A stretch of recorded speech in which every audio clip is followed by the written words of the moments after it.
जय श्री कृष्णा दोस्तों। आज 6 अप्रैल 2024 है और आज के जितने भी महत्वपूर्ण करंट अफेयर होंगे और स्टैटिक होंगे वो हम इस वीडियो में डिस्कस करेंगे। हर बार की तरह आज भी मैं आपके लिए एक नया स्टैटिक टॉपिक लेके आया हूँ जो आपके एग्जाम के लिए महत्वपूर्ण है। तो आज हमारा महत्वपूर्ण टॉपिक है प्रमुख देशों के राष्ट्रीय खेल। आज हमारा महत्वपूर्ण टॉपिक है दोस्तों देखो, इंग्लैंड का राष्ट्रीय खेल क्या है? क्रिकेट है इंग्लैंड का राष्ट्रीय खेल। जापान का राष्ट्रीय खेल क्या है? जापान का राष्ट्रीय खेल है जूडो। और ऑस्ट्रेलिया का क्या है? क्रिकेट। तो देखो, इंग्लैंड और ऑस्ट्रेलिया का राष्ट्रीय खेल क्या है? क्रिकेट। पाकिस्तान का है हॉकी। मलेशिया का बैडमिंटन है और बांग्लादेश का राष्ट्रीय खेल क्या है? कबड्डी है। दोस्तों फिर से एक बार देखते हैं, इंग्लैंड का राष्ट्रीय खेल क्या है? क्रिकेट। जापान का क्या है? जूडो। ऑस्ट्रेलिया का क्या है? क्रिकेट। पाकिस्तान का क्या है? हॉकी। मलेशिया का बैडमिंटन है। मलेशिया का क्या है? बैडमिंटन। और बांग्लादेश का कबड्डी है। यूएसए का है बेसबॉल। यूएसए का राष्ट्रीय खेल क्या है? बेसबॉल। स्पेन का है बुल्स फाइटर अर्थात सांड युद्ध। कनाडा का है आइस हॉकी। कनाडा का राष्ट्रीय खेल क्या है? Ice hockey. और भारत का क्या है दोस्तों? हॉकी है। दोस्तों भारत और पाकिस्तान का राष्ट्रीय खेल क्या है? हॉकी। फिर से एक बार रिपीट करते हैं, अमेरिका का राष्ट्रीय खेल है बेसबॉल। स्पेन का है बुल्स फाइटर सांड युद्ध। कनाडा का है आइस हॉकी। और भारत का क्या है दोस्तों? हॉकी है। देखो, श्रीलंका का है वॉलीबॉल। श्रीलंका का राष्ट्रीय खेल क्या है? वॉलीबॉल। इंडोनेशिया का क्या है? बैडमिंटन है। इंडोनेशिया का राष्ट्रीय खेल बैडमिंटन है। और मलेशिया का भी राष्ट्रीय खेल क्या है? तो बैडमिंटन है। देखो, ब्राजील का है फुटबॉल। ब्राजील का और रूस का फुटबॉल और शतरंज है। ब्राजील और रूस का क्या है? फुटबॉल है राष्ट्रीय खेल। रूस का शतरंज भी राष्ट्रीय खेल है। तो देखो, श्रीलंका का है वॉलीबॉल, इंडोनेशिया का है बैडमिंटन, ब्राजील का है फुटबॉल, बैडमिंटन मलेशिया का भी राष्ट्रीय खेल है। मलेशिया की कैपिटल क्या है? कुआलालंपुर। रूस का राष्ट्रीय खेल फुटबॉल है और शतरंज है। रूस की राजधानी क्या है? मॉस्को है। स्कॉटलैंड का दोस्तों रग्बी फुटबॉल है। स्कॉटलैंड का राष्ट्रीय खेल क्या है? Rugby football. और भूटान का है तीरंदाजी। भूटान का क्या है? तीरंदाजी। चीन का राष्ट्रीय खेल टेबल टेनिस है। फ्रांस का फुटबॉल है। फ्रांस का फुटबॉल है और ब्राजील का भी फुटबॉल है। ब्राजील का राष्ट्रीय खेल क्या है? फुटबॉल। नेपाल का क्या है? वॉलीबॉल। नेपाल का राष्ट्रीय खेल और श्रीलंका का राष्ट्रीय खेल जो है वो क्या है? वॉलीबॉल है। नेपाल और श्रीलंका का राष्ट्रीय खेल क्या है? तो वॉलीबॉल है। एक बार फिर से देखते हैं दोस्तों। देखो दोस्तों, इंग्लैंड का राष्ट्रीय खेल क्या है? इंग्लैंड का राष्ट्रीय खेल है क्रिकेट। और क्रिकेट ऑस्ट्रेलिया का भी राष्ट्रीय खेल है। तो इंग्लैंड और ऑस्ट्रेलिया का राष्ट्रीय खेल क्या है? क्रिकेट। जापान का क्या है? जूडो। देखो, जौ से जापान, जौ से जूडो, याद रखना जापान का राष्ट्रीय खेल क्या है? जूडो है। पाकिस्तान का है हॉकी। पाकिस्तान का भी हॉकी है और अपने प्यारे देश भारत का भी हॉकी है राष्ट्रीय खेल। हॉकी में खिलाड़ियों की संख्या कितनी होती है ये बताने हैं आपको कमेंट बॉक्स में। मलेशिया की राजधानी क्या है? दोस्तों मलेशिया की राजधानी क्या है? कुआलालंपुर।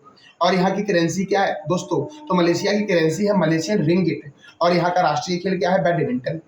बांग्लादेश का कबड्डी है। यूएसए का है बेसबॉल। स्पेन का है सांड युद्ध। कनाडा का है आइस हॉकी। अमेरिका का क्या है राष्ट्रीय खेल? बेसबॉल है अमेरिका का राष्ट्रीय खेल। दोस्तों श्रीलंका का है वॉलीबॉल।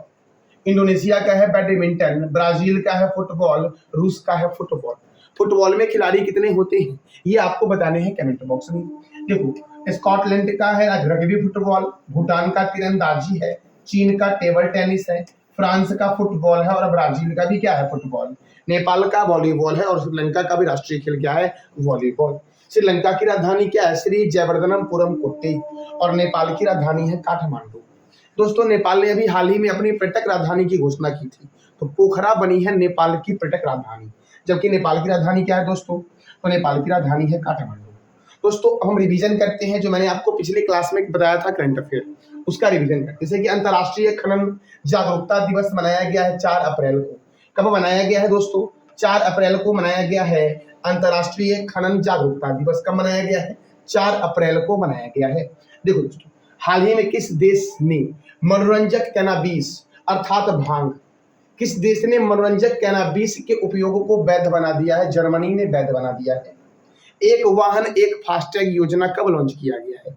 एक वाहन एक फास्टैग योजना 1 अप्रैल 2024 को लॉन्च किया गया है। कृत्रिम सूर्य के स्टार ने 100 डिग्री सेल्सियस मिलियन पर एक नया फ्यूजन रिकॉर्ड बनाया है, एक नया संलयन रिकॉर्ड बनाया है। यह किस देश का के स्टार सूर्य है दोस्तों? तो साउथ कोरिया का है कृत्रिम सूर्य के स्टार। परमवीर चक्र उद्यान का अनावरण कहाँ किया गया है? चेन्नई में किया गया है। दोस्तों 6 प्रश्न हमारा है, सबसे बुजुर्ग व्यक्ति जुआन बिसेंट पेरेज मोरा का 114 वर्ष की अवस्था में निधन हुआ है और ये थे वेनेजुएला की। वेनेजुएला की कैपिटल क्या है ये बताना है आपको कमेंट बॉक्स में कि वेनेजुएला की राजधानी क्या है। वैसे वेनेजुएला की करेंसी जो है वो बॉलीवर है। क्या है वेनेजुएला की मुद्रा? बॉलीवर। हाल ही में किस देश ने भारतीय पर्यटक के लिए ई वीजा की शुरुआत की है? तो ई वीजा की शुरुआत जो की गई है जापान के द्वारा किया गया है और ये भारतीयों के लिए केवल शुरू किया गया है। दोस्तों देखो, फोर्ब्स की अरबपति सूची 2024 के अनुसार मुकेश अंबानी जो हैं वो दुनिया के कितवें नंबर के अरबपति हैं? तो 9वें नंबर की। प्रथम स्थान पे कौन है? मैंने कल बताया था दोस्तों, जान लो। प्रथम स्थान पर जो है वो बर्नार्ड अर्नोल्ड हैं, जिनकी कुल संपत्ति जो है वो 233 बिलियन अमेरिकी डॉलर है। दोस्तों किस राज्य के माताबारी पेरा प्रसाद और रिगनाई पचारा टेक्सटाइल को जीआई टैग दिया गया है? तो त्रिपुरा का है। यह कहां पर का है? त्रिपुरा का। दोस्तों जीआई टैग सबसे पहले दिया गया था 2004 में। कब दिया गया था जीआई टैग? सबसे पहले 2004 में दिया गया था दार्जिलिंग के चाय पत्ती को। और 2004 में ही दोस्तों यस बैंक की स्थापना हुई थी।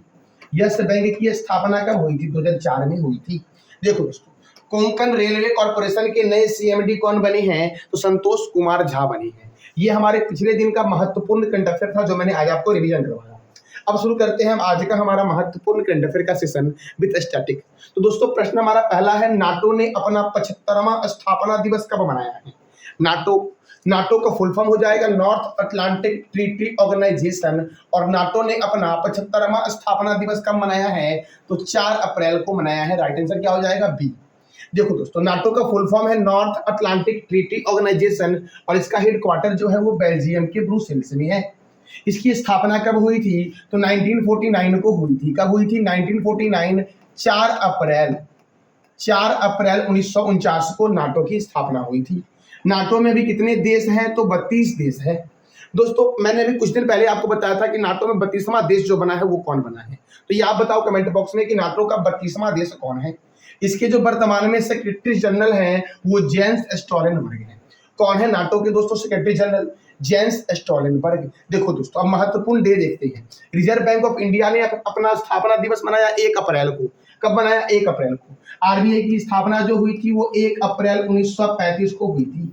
कब हुई थी? 1 अप्रैल 1935 को। दोस्तों देखो दोस्तों, विश्व ऑटिज्म जागरूकता दिवस मनाया गया 2 अप्रैल को। और अंतर्राष्ट्रीय खनन जागरूकता दिवस कब मनाया गया है? 4 अप्रैल को। और 4 अप्रैल को ही नाटो ने अपना स्थापना दिवस मनाया है। नाटो की स्थापना कब हुई? 4 अप्रैल 1949 को हुई मेरे प्यारे दोस्तों। दोस्तों देखो अब कुछ नए महत्वपूर्ण दिवस हैं वो भी हम देखते हैं, जैसे कि विश्व बास्केटबॉल दिवस मनाया गया है 21 दिसंबर को। दोस्तों 21 दिसंबर को मनाया गया है विश्व बास्केटबॉल दिवस। बास्केटबॉल में 5 प्लेयर होते हैं। कितने होते हैं? 5। नो नॉनवेज डे, ये सारे नए महत्वपूर्ण दिवस हैं। तो नो नॉनवेज डे 25 दिसंबर को मनाया गया है। और राष्ट्रीय अंतरिक्ष दिवस कब मनाया गया? 23 अगस्त को। दोस्तों स्वतंत्र वीर गौरव दिवस कब मनाया गया? 28 मई को मनाया गया है। देखो दोस्तों, ये जो वीडी सावरकर की जयंती को चिन्हित करने के लिए महाराष्ट्र सरकार ने इसे प्रत्येक वर्ष मनाने का घोषणा लिया है। तो दोस्तों स्वतंत्र वीर गौरव दिवस कौन सा राज्य सरकार मनाएगा? महाराष्ट्र मनाएगा। कब मनाएगा दोस्तों? 28 मई को। क्यों मनाएगा? तो वीडी सावरकर की जयंती को चिन्हित करने के लिए मनाएगा। देखो दोस्तों समर्पण दिवस मनाया जाता है 11 फरवरी को और ये पंडित दीनदयाल उपाध्याय की पुण्यतिथि को चिन्हित करने के लिए मनाया जाएगा। राष्ट्रीय डॉल्फिन दिवस 5 अक्टूबर को मनाया जाता है। और पराक्रम दिवस कब मनाया जाता है? तो 23 जनवरी को मनाया जाता है पराक्रम दिवस। अगला प्रश्न है दोस्तों, राष्ट्रीय समुद्री दिवस कब मनाया गया है? तो यह दिवस मनाया गया है 5 अप्रैल को। कब मनाया गया? 5 अप्रैल को मनाया गया है राष्ट्रीय समुद्री दिवस। अब दोस्तों देखो, मैं आज आपको करवाऊंगा मार्च महीने के इंपॉर्टेंट डे को रिवीजन। देखो दोस्तों, शून्य भेदभाव दिवस 1 मार्च को मनाया जाता है और विश्व नागरिक सुरक्षा दिवस भी 1 मार्च को मनाया जाता है। राष्ट्रीय सुरक्षा दिवस कब मनाया जाता है? 4 मार्च को। और जन औषधि दिवस 7 मार्च को मनाया जाता है। देखो अंतर्राष्ट्रीय महिला दिवस 8 मार्च और सीआईएसएफ स्थापना दिवस कब? 10 मार्च। धूम्रपान निषेध दिवस 13 मार्च और पाई दिवस 14 मार्च। विश्व किडनी दिवस कब? 14 मार्च। और विश्व उपभोक्ता अधिकार दिवस 15 मार्च। शून्य भेदभाव दिवस 1 मार्च। विश्व नागरिक सुरक्षा दिवस 1 मार्च। दोस्तों राष्ट्रीय सुरक्षा दिवस 4 मार्च। जन औषधि दिवस 7 मार्च। अंतर्राष्ट्रीय महिला दिवस 8 मार्च। सीआईएसएफ स्थापना दिवस 10 मार्च। धूम्रपान निषेध दिवस 13 मार्च। पाई दिवस 14 मार्च। विश्व किडनी दिवस 14 मार्च। और विश्व उपभोक्ता अधिकार दिवस कब मनाया गया? तो 15 मार्च को मनाया गया है। देखो राष्ट्रीय टीकाकरण दिवस 16 मार्च को मनाया गया। आयुध निर्माण दिवस 18 मार्च और फ्रेंच भाषा दिवस 20 मार्च। अंतरराष्ट्रीय प्रसन्नता दिवस 20 मार्च। भाइयों इस बार जो वर्ल्ड हैप्पीनेस इंडेक्स की रिपोर्ट आई है, इस रिपोर्ट में भारत का रैंक क्या है ये बताओ आप कमेंट बॉक्स में। देखो विश्व गौरैया दिवस 20 मार्च और विश्व कविता दिवस कब मनाया गया? 21 मार्च को मनाया गया है। विश्व वानिकी दिवस 21 मार्च।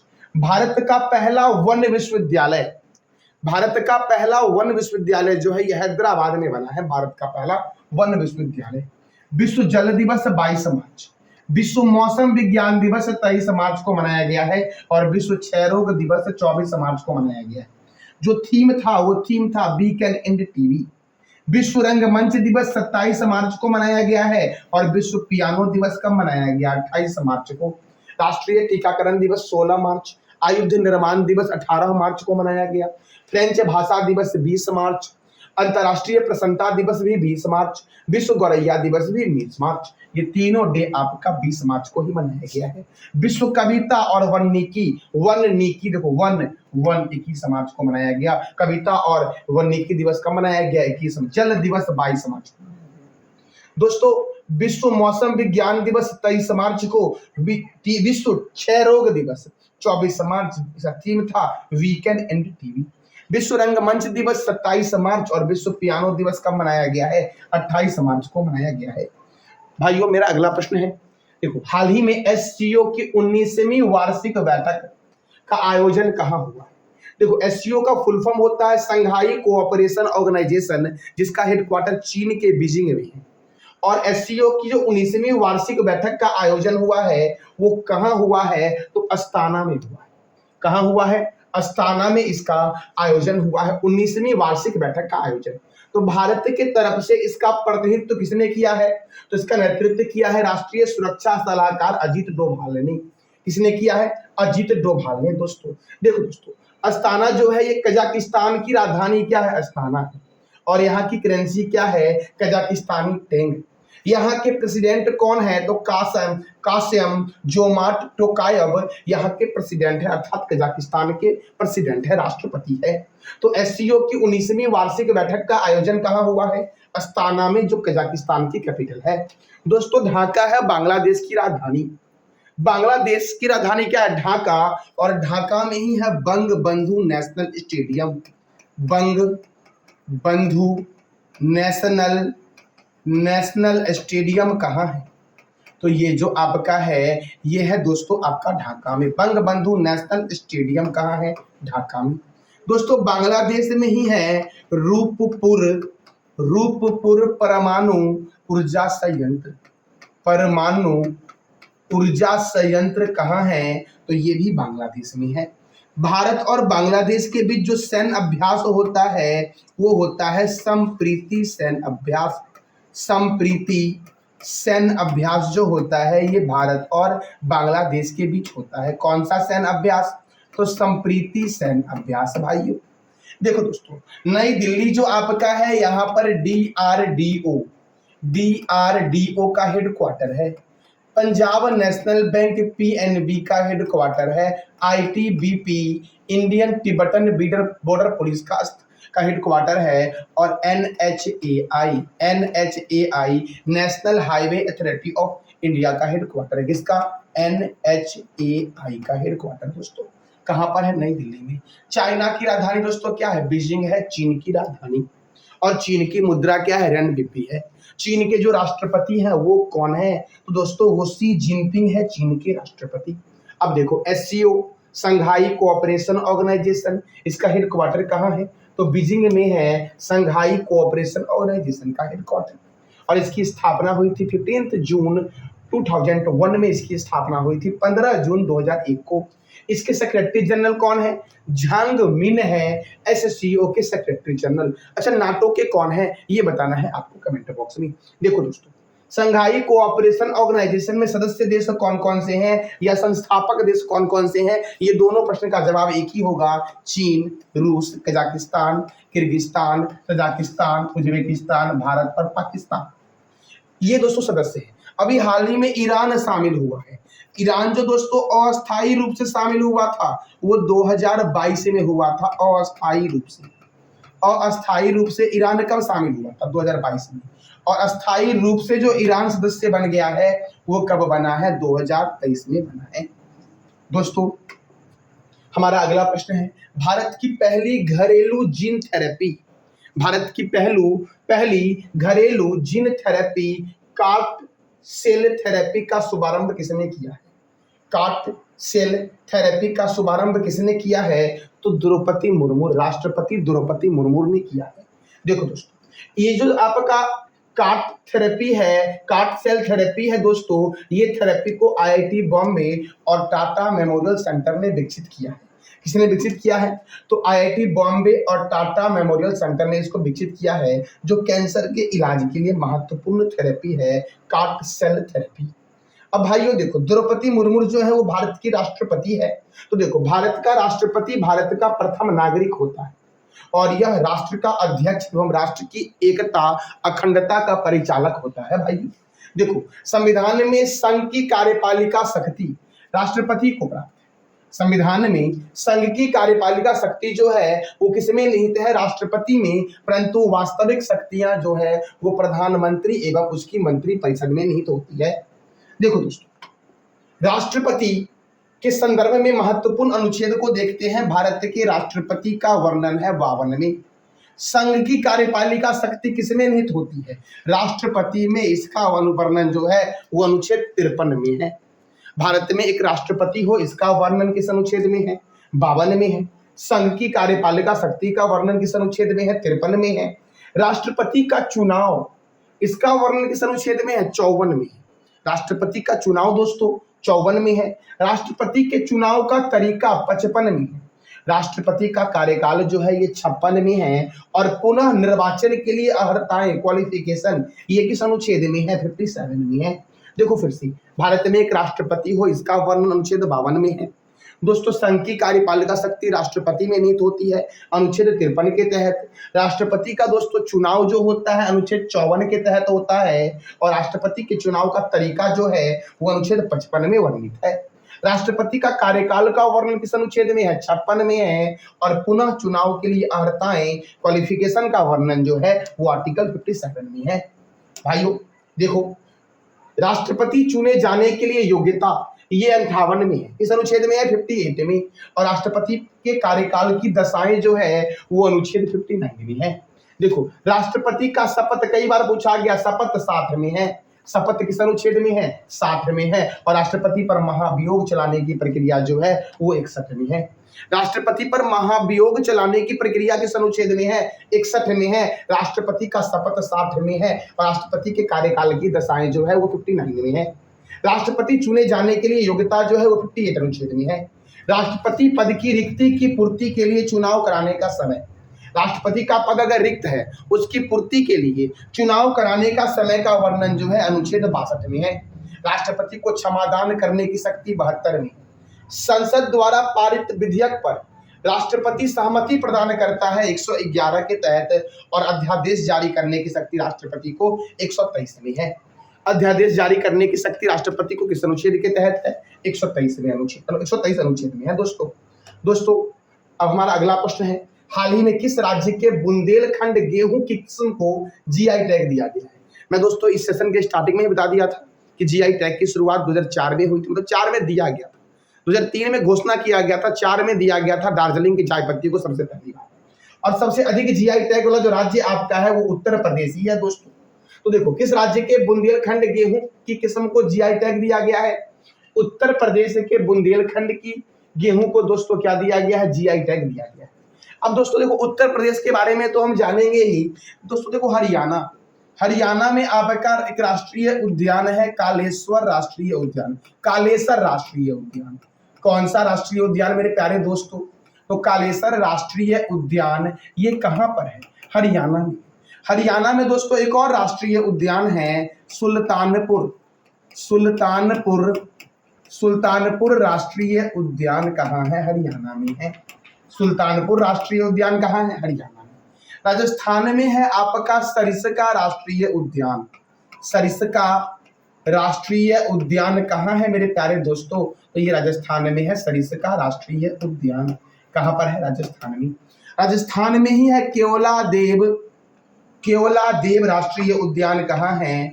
केवलादेव राष्ट्रीय उद्यान, जिसे बोलते हैं पक्षियों का स्वर्ग। पक्षियों का स्वर्ग किसे बोलते हैं? तो केवलादेव राष्ट्रीय उद्यान को बोलते हैं पक्षियों का स्वर्ग, और यह भी राजस्थान में है। गुजरात में है दोस्तों एक झील है थोल झील, थोल झील कहाँ है? गुजरात में है। गुजरात में एक नेशनल पार्क है black buck national park, black buck राष्ट्रीय उद्यान किस राज्य में है? गुजरात में है।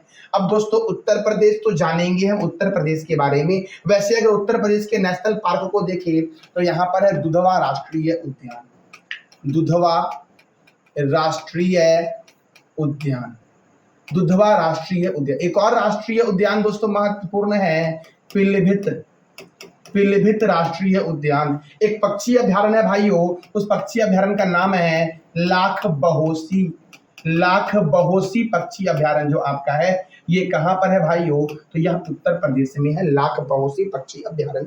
उत्तर प्रदेश जनसंख्या की दृष्टिकोण से भारत का सबसे बड़ा राज्य है दोस्तों। क्षेत्रफल की दृष्टिकोण से भारत का सबसे बड़ा राज्य जो आपका है वो राजस्थान है। देखो उत्तर प्रदेश की राजधानी है लखनऊ, और लखनऊ है गोमती रिवर के किनारे। यहाँ के मुख्यमंत्री कौन है? योगी आदित्यनाथ। और गवर्नर कौन है दोस्तों? तो गवर्नर है आनंदीबेन पटेल। राज्यसभा यहाँ पर 31 है और लोकसभा 80 है। अगर मैं आपसे पूछ दूं कि राज्यसभा का वर्णन, राज्यसभा का वर्णन, राज्यसभा का वर्णन किस अनुच्छेद में है? तो 80 बोलना। और अगर मैं पूछूं आपसे कि लोकसभा का वर्णन, लोकसभा का वर्णन किस अनुच्छेद में है? तो 81 में है। और अगर मैं आपसे पूछूं कि संसद का गठन, संसद का गठन किस अनुच्छेद में है? तो 79 में है। ये 3 प्रश्न बहुत ही महत्वपूर्ण है दोस्तों। दोस्तों जरा आप बता दो कि राष्ट्रपति को क्षमादान करने की शक्ति किस अनुच्छेद में है? ये बता दो आप कमेंट बॉक्स में। देखो भारतीय चीनी तकनीकी संस्थान कानपुर में है, कानपुर गंगा नदी के किनारे है। भारतीय दलहन शोध संस्थान कानपुर में है। केंद्रीय औषधि अनुसंधान केंद्र कहाँ है? लखनऊ में है, और लखनऊ गोमती नदी के किनारे है। अयोध्या सरयू नदी के किनारे है। भाइयों केंद्रीय वनस्पति अनुसंधान केंद्र कहाँ है? लखनऊ में है। दोस्तों देखो बीरबल सहनी जीवाश्म विज्ञान संस्थान लखनऊ में है। कहाँ पर है दोस्तों? तो बीरबल सहनी जो आपका है ये कहाँ पर है? लखनऊ में है बीरबल सहनी। भाइयों ध्यानचंद स्टेडियम लखनऊ में है। नवाबों का शहर बोलते हैं लखनऊ को। और डीजल लोकोमोटिव्स कहाँ है? वाराणसी में। और वाराणसी जो आपका है ये गंगा नदी के किनारे है। वाराणसी किस नदी के किनारे है? गंगा नदी के किनारे है। गंगा रिवर निकलती कहाँ से है? इसका उद्गम स्थान क्या है? गंगा नदी कहाँ से निकलती है? तो उत्तराखंड, उत्तराखंड के गंगोत्री, गंगोत्री से निकलती है दोस्तों। उत्तराखंड के गंगोत्री से निकलती है, और इसका मुहाना जो है कहाँ है? तो बंगाल की खाड़ी में है, बंगाल की खाड़ी में दोस्तों, बंगाल की खाड़ी में इसका मुहाना है। भाइयों बंगाल की खाड़ी में स्वर्ण रेखा नदी गिरती है। स्वर्ण रेखा कहाँ गिरती है? बंगाल की खाड़ी में। भाइयों ब्रह्मपुत्र, ब्रह्मपुत्र नदी कहाँ गिरती है? ब्रह्मपुत्र नदी भी बंगाल की खाड़ी में गिरती है, ब्रह्मपुत्र नदी। दोस्तों याद रखना गंगा और ब्रह्मपुत्र नदी दुनिया के सबसे बड़े डेल्टा सुंदरबन डेल्टा का निर्माण करती है। देखो तो नवाबों का शहर किसे बोला गया? लखनऊ को। डीजल लोकोमोटिव्स कहाँ है? वाराणसी में। और small industries development bank of India का हेडक्वार्टर कहाँ है? लखनऊ में। इसकी स्थापना कई बार पूछी जाती है एग्जाम में। तो इसकी स्थापना हुई थी 2 अप्रैल 1990 को। देखो राष्ट्रीय राजमार्गों का चौराहा किसे बोला गया? कानपुर को बोला गया है। उत्तर भारत का मानचेस्टर कानपुर है। दक्षिण भारत का मानचेस्टर किसे बोला गया है? दक्षिण भारत का मानचेस्टर है कोयम्बटूर। कोयम्बटूर है दक्षिण भारत का मानचेस्टर। और भारत का अगर मानचेस्टर मैं बोल दूं तो भारत का मानचेस्टर क्या हो जाएगा, तो अहमदाबाद। अहमदाबाद जो है ये भारत का मानचेस्टर और भारत का बोस्टन भी है। अहमदाबाद साबरमती नदी के किनारे गुजरात का एक शहर है। भाइयों देखो, ग्रीन पार्क स्टेडियम कानपुर में है। चौधरी चरण सिंह अंतर्राष्ट्रीय हवाई अड्डा लखनऊ में है। चौधरी चरण सिंह कहाँ है, लखनऊ में। लाल बहादुर, बहादुर है वाराणसी में दोस्तों। तो लाल बहादुर शास्त्री अंतर्राष्ट्रीय हवाई अड्डा कहाँ है, वाराणसी में। और चौधरी चरण सिंह अंतर्राष्ट्रीय हवाई अड्डा जो है ये कहाँ पर है, लखनऊ में है मेरे प्यारे दोस्तों। दोस्तों हमारा अगला प्रश्न है, हाल ही में चुनाव आयोग ने युवाओं को मतदान के लिए प्रेरित करने के लिए, युवाओं को मतदान के लिए प्रेरित करने के लिए किसे अपना ब्रांड एम्बेसडर बनाया है, तो आयुष्मान खुराना को बनाया है। किसे बनाया है चुनाव आयोग ने अपना ब्रांड एम्बेसडर, आयुष्मान खुराना ने। मैं बताया था कि एक मिशन 414 ये चुनाव आयोग ने ही लॉन्च किया था। किस राज्य में लॉन्च किया था ये बताओ आप कमेंट बॉक्स में मेरे दोस्तों। देखो दोस्तों, अब ब्रांड एम्बेसडर के बारे में बात करते हैं तो बेटी बचाओ बेटी पढ़ाओ अभियान के ब्रांड एम्बेसडर है पिंकी कुमारी। बिस्लरी की पहली वैश्विक ब्रांड एम्बेसडर है दीपिका पादुकोण। रिलायंस जियो मार्ट की और एसबीआई के ब्रांड एम्बेसडर कौन है, महेंद्र सिंह धोनी है। और मिंत्रा के ब्रांड एम्बेसडर कौन है, रणवीर कपूर हैं मिंत्रा के ब्रांड एम्बेसडर। दोस्तों चुनाव आयोग का हेडक्वार्टर कहाँ है, नई दिल्ली में। चुनाव आयोग की स्थापना कब हुई थी, 25 जनवरी 1950 को चुनाव आयोग की स्थापना हुई थी। जो वर्तमान में चुनाव आयुक्त हैं वो कौन है, राजीव कुमार है वर्तमान में मुख्य चुनाव आयुक्त। और अन्य चुनाव आयुक्त जो है वो सुखवीर सिंह संधू हैं और ज्ञानेश कुमार हैं। देखो 17वीं लोकसभा का कार्यकाल जो है ये पूरा कब होगा, 16 जून 2024 को होगा। अच्छा दोस्तों, 17वीं लोकसभा के अध्यक्ष कौन है, 17वीं लोकसभा के अध्यक्ष है ओम बिरला। 17वीं लोकसभा के अध्यक्ष हैं मेरे प्यारे भाइयों। पहले लोकसभा के अध्यक्ष कौन थे, गणेश वासुदेव मावलंकर थे प्रथम लोकसभा के अध्यक्ष, जीबी मावलंकर। तो प्रथम लोकसभा महिला अध्यक्ष कौन थी ये बताने हैं आपको कमेंट बॉक्स। देखो अब 17वीं लोकसभा का कार्यकाल पूरा कब होगा, 16 जून 2024 को हो जाएगा। तो 18वीं लोकसभा का चुनाव जो होगा इसके मतदान की जो तारीख तय की गई है चुनाव आयोग के द्वारा वो 19 अप्रैल से 1 जून 2024 तक तय की गई है। जो रिजल्ट आएगा आपका 18वीं लोकसभा चुनाव का वो 4 जून 2024 को आएगा। और चुनाव आयोग ने ऐसा फैसला लिया है कि लोकसभा चुनाव के साथ साथ कुछ राज्यों में विधानसभा चुनाव भी होगा। वो राज्य हैं आंध्र प्रदेश, कौन सा राज्य, आंध्र प्रदेश, अरुणाचल प्रदेश, सिक्किम, ओडिशा में विधानसभा चुनाव कराए जाएंगे चुनाव आयोग के द्वारा। और मुख्य चुनाव आयुक्त तो कौन है मेरे प्यारे दोस्तों, राजीव कुमार है। भाइयों देखो, चुनाव आयोग ने ही सी विजिल ऐप लॉन्च किया है। सी विजिल ऐप किसने लॉन्च किया, चुनाव आयोग ने। दोस्तों एक और ऐप है आपका सक्षम ऐप, ये भी चुनाव आयोग ने ही अभी हाल ही में लॉन्च किया है 18वीं लोकसभा चुनाव को देखते हुए। अब हमारा अगला प्रश्न है 56वीं राष्ट्रीय खो खो चैंपियनशिप 2023 से 24 महिला और पुरुष प्रतियोगिता में कौन सा राज्य प्रथम स्थान पे है, या कौन सा राज्य ने दोस्तों खो खो चैंपियनशिप 2023 से 24 में महिला वर्ग और पुरुष वर्ग की प्रतियोगिता को जीता है, तो वो राज्य हो जाएगा महाराष्ट्र। कौन सा राज्य हो जाएगा, महाराष्ट्र। अब देखो दोस्तों, महाराष्ट्र की राजधानी है मुंबई। क्या है राजधानी, मुंबई। और मुंबई को बोला गया है भारत का प्रवेश द्वार। भारत का प्रवेश द्वार किसे बोला गया है, मुंबई को बोला गया है। दोस्तों मुंबई में ही दोस्तों आपका आरबीआई का हेडक्वार्टर कहाँ है, आरबीआई का हेडक्वार्टर कहाँ है, मुंबई में। भाई छत्तीसगढ़ में है एक झरना, उसका नाम है चित्रकूट झरना। चित्रकूट झरना कहाँ है, छत्तीसगढ़ में। महाराष्ट्र में दोस्तों एक झील है लोनार झील। लोनार झील कहाँ है, महाराष्ट्र में है। भाइयों गुजरात में है थोल झील।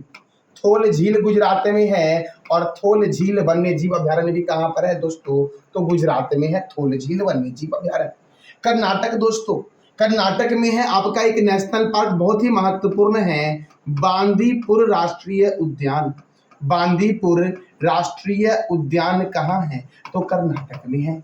कर्नाटक की कैपिटल बेंगलुरु है और बेंगलुरु में है इसरो ISRO का हेडक्वार्टर दोस्तों। दोस्तों आपको पता होगा कि इसरो ने चंद्रयान 3 लॉन्च किया था, जो आपका 23 अगस्त 2023 को चंद्रमा के दक्षिणी ध्रुव पर सफल सॉफ्ट लैंडिंग किया था दोस्तों। तो जहां पर सॉफ्ट लैंडिंग किया गया था उसका नाम जो रखा गया है शिव शक्ति, जिसको अंतर्राष्ट्रीय खगोलीय संघ ने भी मान्यता दे दी है। जो चंद्रयान 2 था, जहां पर क्रैश हुआ था, उसका नाम रखा गया है तिरंगा पॉइंट। क्या रखा गया है? तिरंगा पॉइंट। तो चंद्रयान 2 कब लॉन्च किया गया था, ये बताने हैं आपको कमेंट बॉक्स में। देखो, चंद्रयान फर्स्ट, चंद्रयान सेकेंड, चंद्रयान 3 और मंगलयान, ये सभी आंध्र प्रदेश स्थित सतीश धवन अंतरिक्ष केंद्र से लॉन्च किया गया था। और सतीश धवन अंतरिक्ष केंद्र का जो मुख्यालय है वो कहां पर है? श्रीहरिकोटा में है। कहां पर है दोस्तों? श्रीहरिकोटा में। अब देखो दोस्तों, खो खो में जो खिलाड़ी होते हैं वो 9 होते हैं। कितने खिलाड़ी होते हैं खो खो में? 9। देखो, बेसबॉल में भी 9 होते हैं और खो खो में भी 9 होते हैं। पोलो में कितने होते हैं? 4। कबड्डी में कितने प्लेयर होते हैं? 7। और नेटबॉल में कितने प्लेयर होते हैं? तो 7 होते हैं। देखो दोस्तों, खो खो में 9, बेसबॉल में 9, पोलो में 4, कबड्डी में 7, नेटबॉल में कितने होते हैं? 7 खिलाड़ी होते हैं। आपको बताना है कमेंट बॉक्स में कि रग्बी फुटबॉल में खिलाड़ियों की संख्या कितनी होती है। अब आपके लिए महत्वपूर्ण स्टैटिक पॉइंट में लेके आया हूं, जैसे कि नारंग कप, चड्डा कप और अमृत दीवान कप का संबंध बैडमिंटन से। देखो, Walker cup, circuit cup, rider cup, Dunhill cup और प्रिंस ऑफ वेल्स कप का संबंध किस खेल से है? तो गोल्फ से है। एजार कप, कौन सा? एजार कप, पृथ्वी पाल सिंह कप, राधा मोहन कप और क्लासिक कप का संबंध किस खेल से है? पोलो से है। देखो, Bengaluru blues challenge cup, Nehru cup और फेडरेशन कप का संबंध बास्केटबॉल से है। बास्केटबॉल में कितने खिलाड़ी होते हैं?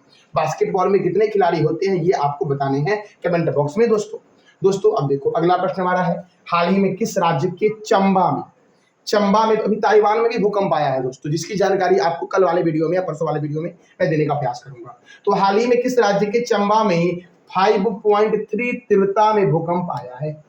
दोस्तों, 5.3 तीव्रता में जो भूकंप आया है वह किस राज्य में आया है? तो वो आया है हिमाचल प्रदेश में। कहां पर आया है? हिमाचल प्रदेश में दोस्तों। देखो दोस्तों, हिमाचल प्रदेश में ही है ग्रेट हिमालयन राष्ट्रीय उद्यान। कहाँ है? हिमाचल प्रदेश। दोस्तों, अभी मैंने कुछ दिन पहले बताया था कि हिमाचल प्रदेश की एक जाति थी दोस्तों, जिसको जनजाति की सूची में शामिल किया गया है। वो कौन सी जाति थी, ये आपको बतानी है। उत्तर प्रदेश के बारे में मैंने तुरंत बताया, दुधवा राष्ट्रीय उद्यान है। उत्तराखंड में राजाजी राष्ट्रीय उद्यान है। भाइयों देखो, अब देखो, हिमाचल प्रदेश की राजधानी है शिमला और शिमला में है आलू संस्थान। कहाँ है? आलू अनुसंधान संस्थान कहाँ है? शिमला में है। गवर्नर कौन है हिमाचल प्रदेश के? शिव प्रताप शुक्ला है। और यहाँ के चीफ मिनिस्टर कौन है? सुखविंदर सिंह सुक्खू। देखो, राज्यपाल की नियुक्ति कौन करता है? तो राष्ट्रपति करता है। और दोस्तों, मुख्यमंत्री को शपथ कौन दिलाता है? तो राज्यपाल दिलाता है। देखो, हिमाचल प्रदेश के में राज्यसभा कितना है? 3 और लोकसभा कितना है? 4। पिन वैली राष्ट्रीय उद्यान और ग्रेट हिमालयन राष्ट्रीय, पिन वैली, ग्रेट हिमालयन और रोहिला, ये तीनों नेशनल पार्क कहाँ के प्रसिद्ध नेशनल पार्क है? हिमाचल प्रदेश के। देखो, हिमाचल प्रदेश में है चमेरा जल विद्युत परियोजना, रावी नदी पर है। चंद्रताल झील और सूरजताल झील हिमाचल प्रदेश में है। और सावरा कुड्डू जल विद्युत परियोजना किस रिवर पर है? पब्बर रिवर पर है। कोल डैम जल विद्युत परियोजना, ये सतलज नदी पर है। कोल डैम परियोजना दोस्तों कहां पर है? सतलज नदी पर। अगला प्रश्न हमारा है, पेरिस ओलंपिक के लिए क्वालिफाई करने वाली भारत की एकमात्र भारोत्तोलक कौन बनी है? देखो, पेरिस ओलंपिक के लिए क्वालिफाई करने वाली भारत की एकमात्र भारोत्तोलक जो बनी है, ये बनी है मीराबाई चानू। कौन बनी है? मीराबाई चानू बनी है। अब देखो दोस्तों, ओलंपिक, तो आधुनिक ओलंपिक खेलों का आयोजन सर्वप्रथम कहाँ हुआ था? एथेंस में हुआ था। यूनान एथेंस में हुआ था। 1896 को हुआ था। देखो, अंतर्राष्ट्रीय ओलंपिक समिति की स्थापना जो की गई थी वो 1894 को की गई थी। किसके द्वारा? पियरे डी कुर्बतने के द्वारा, जो फ्रांस के थे। कहाँ के थे? पियरे डी कुर्बतने फ्रांस के थे। और इन्होंने ही अंतर्राष्ट्रीय ओलंपिक समिति की स्थापना 1894 में की थी। देखो, अंतर्राष्ट्रीय ओलंपिक समिति के प्रथम अध्यक्ष कौन थे? दिमित्रियास वेकेलास थे। और इनका कार्यकाल कब से कब तक था? 1894 से 1896 तक इनका कार्यकाल था। भारतीय ओलंपिक संघ के प्रथम अध्यक्ष कौन थे? सर दोराबजी टाटा थे। कौन थे? सर दोराबजी टाटा। देखो, ओलंपिक मशाल, ओलंपिक मशाल जलाने की जो प्रारंभ की गई थी, ये कब की गई थी? 1928 में एम्स्टर्डम ओलंपिक में किया गया था। और ओलंपिक खेलों में शुभंकर की परंपरा आरंभ कब की गई थी? 1968 में मैक्सिको सिटी वाले ओलंपिक में। ओलंपिक खेलों में शुभंकर कब शुरू किया गया? 1968 में मैक्सिको सिटी में। और मशाल जलाने की प्रथा कब शुरू की गई? तो 1928 में एम्स्टर्डम ओलंपिक में। देखो दोस्तों, ओलंपिक ध्वज आपको ये दिख रहा होगा इमेज में, यही ओलंपिक ध्वज है जिसपे कितने वृत्त बने हैं? 5 वृत्त बने हुए हैं। कितने वृत्त बने हैं? 5 वृत्त। और ये जो पांचों वृत्त है आपका, वो अलग अलग महाद्वीप का प्रतिनिधित्व करते हैं। तो देखो, सर्वप्रथम वर्ष 1920 में एम्स्टर्डम में, और एडवर्प ओलंपिक में ध्वज फहराया गया था। कौन से ओलंपिक में दोस्तों? एडवर्प ओलंपिक में सबसे पहली बार ये वाला ओलंपिक ध्वज फहराया गया था, जिसकी पृष्ठभूमि कैसी है? सफेद है। और यह सभी वृत्त जो बने हैं, पांचों वृत्त, वो आपस में एक दूसरे से जुड़े हुए हैं। देखो दोस्तों, जैसे कि यूरोप के लिए कौन सा वृत्त है? तो नीला वृत्त जो है, नीला किस महादेश का प्रतिनिधित्व करते हैं? तो यूरोप का करते हैं मेरे प्यारे लाले एवं लालियों। अब देखो, एशिया का करते हैं पीला। एशिया का कौन सा दोस्तों? पीला जो है आपका किस महादेश का है? एशिया का है। एशिया सबसे बड़ा महाद्वीप जो है एशिया। ऑस्ट्रेलिया जो है, ऑस्ट्रेलिया का हरा। ऑस्ट्रेलिया का कौन सा है दोस्तों? ऑस्ट्रेलिया महाद्वीप का है हरा। और याद रखना, ऑस्ट्रेलिया एक देश भी है। ऑस्ट्रेलिया को बोला गया है प्यासी भूमि का देश, और कंगारुओं का देश ऑस्ट्रेलिया को बोला गया है। देखो, लाल वाला जो आपका है, ये उत्तरी अमेरिका और दक्षिणी अमेरिका दोनों महाद्वीप का प्रतिनिधित्व करते हैं। काला करता है किसका? अफ्रीका का दोस्तों। काला किसका करता है? अफ्रीका का जो करता है वो कौन सा वृत्त करता है? काले रंग का। तो यूरोप के लिए नीला है, एशिया के लिए पीला, अफ्रीका के लिए काला, ऑस्ट्रेलिया के लिए हरा, अमेरिका के लिए लाल। अमेरिका दोस्तों, उत्तरी अमेरिका और दक्षिणी अमेरिका दोनों महाद्वीप इसी लाल वाले सर्कल में शामिल है। भाइयों देखो, लंदन ओलंपिक 2012 में हुआ था। लंदन ओलंपिक जो हुआ था, कब हुआ था? 2012 में हुआ था, जिसमें पहली बार सऊदी अरब, कतर एवं बुर्नोई ने अपने महिला एथलीट को भेजा था। और अगर भारत के बारे में बात करते हैं, तो भारत ने ओलंपिक में अपना प्रथम दल जो भेजा था, वो 1920 में भेजा था। 1920 में ही पहली बार ओलंपिक ध्वज फहराया गया था। 1920 में एडवर्प बेल्जियम में भेजा था दोस्तों। इसमें कुल जो खिलाड़ी थे वो कितने थे? 6 थी। और ओलंपिक में एथलेटिक्स स्पर्धा में फाइनल में पहुंचने वाली प्रथम भारतीय जो थे वो कौन थे? मिल्खा सिंह थे। 1860 में 400 मीटर के दौड़ में गए थे भाइयों। मिल्खा सिंह, फ्लाइंग सिख मिल्खा सिंह को बोला जाता है। देखो, हमारा अगला प्रश्न बड़ा ही महत्वपूर्ण दोस्तों, कि हाल ही में किस राज्य में हड़प्पा सभ्यता की एक मानव कंकाल मिली है? ये जो मिला है, कच्छ में मिला है। कच्छ गुजरात का एक जिला है कच्छ दोस्तों। तो कहाँ मिला है? कच्छ में मिला है हड़प्पा सभ्यता की एक मानव कंकाल। कहाँ मिला है? कच्छ गुजरात में मिला है दोस्तों। देखो, सिंधु घाटी सभ्यता जो थी आपकी, सिंधु घाटी सभ्यता की जो आकृति है, वो आकृति कैसी है? तो याद रखना, त्रिभुजाकार है। कैसी आकृति है सिंधु घाटी सभ्यता की? त्रिभुजाकार है दोस्तों। सिंधु घाटी सभ्यता की आकृति कैसी है दोस्तों? सिंधु घाटी सभ्यता की आकृति तो त्रिभुजाकार है सिंधु घाटी सभ्यता की आकृति। अब देखो दोस्तों, सिंधु घाटी सभ्यता जो आपका है, देखो भारत, भारत के मैप पे एक बार हम देखते हैं भाइयों सिंधु घाटी सभ्यता को। देखो भाइयों, सिंधु घाटी सभ्यता की आकृति मैंने कैसा बोला? त्रिभुजाकार मैंने बोला सिंधु घाटी सभ्यता की आकृति। आयताकार जो है मेरे प्यारे दोस्तों, वो जो आकृति है वो बिहार की है। और भारत की आकृति कैसी है? चतुष्फलकीय है भारत की आकृति। कैसी है भारत की आकृति? चतुष्फलकीय है। देखो दोस्तों, ये अपना भारत का मैप मैंने प्रयास किया है, जल्दी जल्दी है भाई। सिंधु घाटी सभ्यता का एक बिंदु यहाँ पर है, दूसरा बिंदु यहाँ पर है, तीसरा बिंदु यहाँ पर है, और चौथा बिंदु यहाँ पर है। इस अगर चारों बिंदु को मिला दिया जाए तो लगभग सिंधु घाटी सभ्यता की आकृति जो है वो कैसी बन जाती है? तो त्रिभुजाकार बन जाती है। देखो, ये जो है सिंधु घाटी सभ्यता की पूर्वी बिंदु है। पूर्वी बिंदु सिंधु घाटी सभ्यता की किस राज्य में है? तो यूपी में है। उस जगह का नाम क्या है दोस्तों? तो आलमगीरपुर।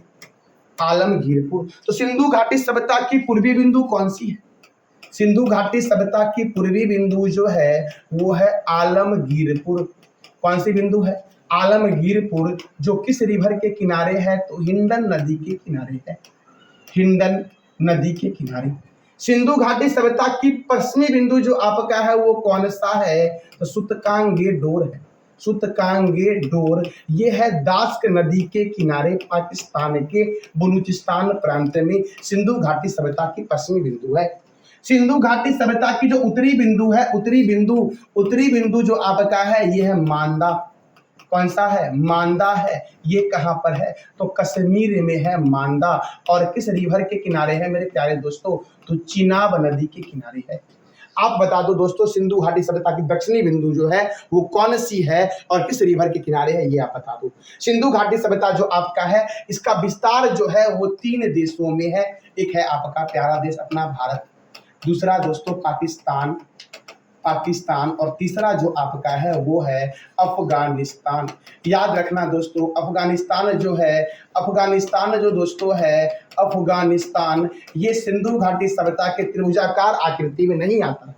सिंधु घाटी सभ्यता का जो 2 स्थल है, एक है आपका सुर्तगोई। कौन सा? एक है आपका सुर्तगोई और दूसरा जो आपका है ये है मुंडी काक, ये है अफगानिस्तान में।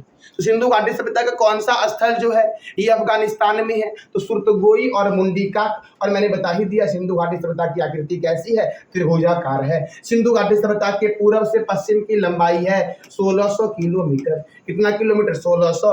और उत्तर से दक्षिण की लंबाई जो है वो 1400 किलोमीटर है दोस्तों। काकरापारा परियोजना ताप्ती नदी पर गुजरात में है। उकाई परियोजना जो आपका है, उकाई परियोजना कहाँ है भाइयों? तो उकाई परियोजना जो आपका है याद रखना ये है आपका ताप्ती नदी पर। और सबसे लंबी तटरेखा वाला राज्य जो आपका है ये कौन सा है? तो ये है आपका गुजरात। गिरनार पर्वत जो है ये जूनागढ़ में है। गिरनार पर्वत भाइयों कहाँ पर है? जूनागढ़ में भाइयों। तो ये था हमारा आज का महत्वपूर्ण करंट अफेयर विद स्टैटिक। मैंने कल आपसे 3 प्रश्न किया था कमेंट बॉक्स में, आपको इसका जवाब देना था। तो चर्चित भोजशाला और कमाल मौला मस्जिद जो विवादित है हिंदू धर्म और मुस्लिम धर्म के बीच, ये कहाँ पर है? तो ये मध्य प्रदेश के धार जिले में है। थाई पूसम त्योहार कौन सा राज्य मनाया है? तमिलनाडु ने मनाया है। और हाल ही में किस राज्य में दुनिया की पहली ब्लैक टाइगर सफारी की शुरुआत हुई है? तो ओडिशा में। मेरे प्यारे दोस्तों, ये हमारा 3 प्रश्न है जिसका जवाब देना है कमेंट बॉक्स में। प्रत्येक दिन की तरह आज ही मैं आपसे 3 प्रश्न कर रहा हूँ।